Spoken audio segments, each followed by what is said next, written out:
Is cosmic evolution or cosmology scientific? Antimatter is the mirror image of ordinary matter. However, matter has one charge, and antimatter has the opposite charge. If there was an anti-me made out of antimatter, that person in principle could look exactly like me. Same personality quirks, same everything, except of course when I decide to shake his hand. At that point, we both would blow ourselves to smithereens in a gigantic nuclear explosion. Matter with a positive charge clashes with antimatter with a negative charge. The fate of the universe hangs in the balance of this epic battle. Equal amounts of matter and antimatter will cancel each other out, and it's not good. A universe with equal amounts of matter and antimatter is equivalent to a universe with no matter at all, because the matter and antimatter will annihilate back into pure radiation, and there'll be nothing interesting, no stars and galaxies and people in between. It was a cosmic battle, and the side with the most forces would win. It was very close, but there was one winner. For every billion particles of antimatter, there were 1,000,000,001 particles of matter. That was the moment of creation. The one extra particle of matter in each little volume survives enough to form all the matter we see in the stars and galaxies today. This is absolute nonsense. This is why cosmology or the Big Bang Theory or the Big Bang Hypothesis is not scientific. You see, we live in a dimension where we have time, space, and matter. Without one, you cannot have the other.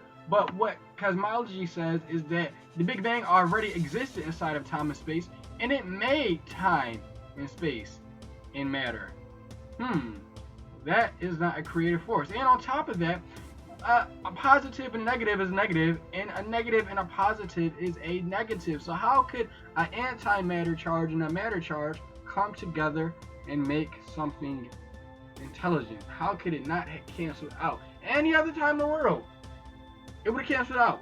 But this time, it was a miracle. But that's not science. That is religious.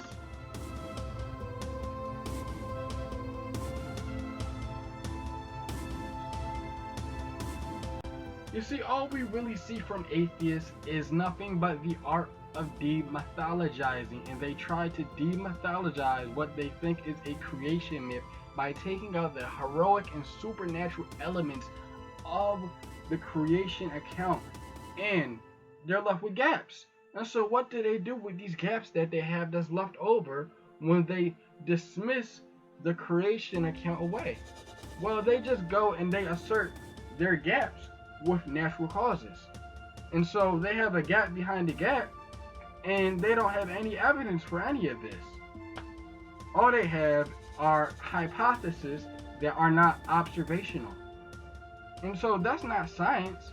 That's just a gap for the evidence that you don't have.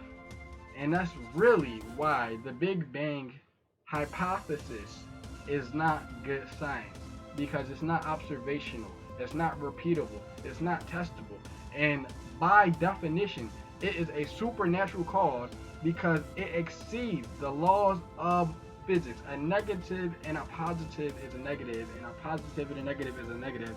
So how could an antimatter and a matter charge come together, blow up, and make anything and not cancel out?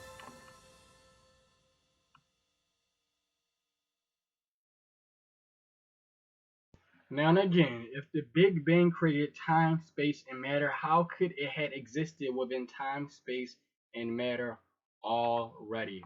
The answer is they don't know.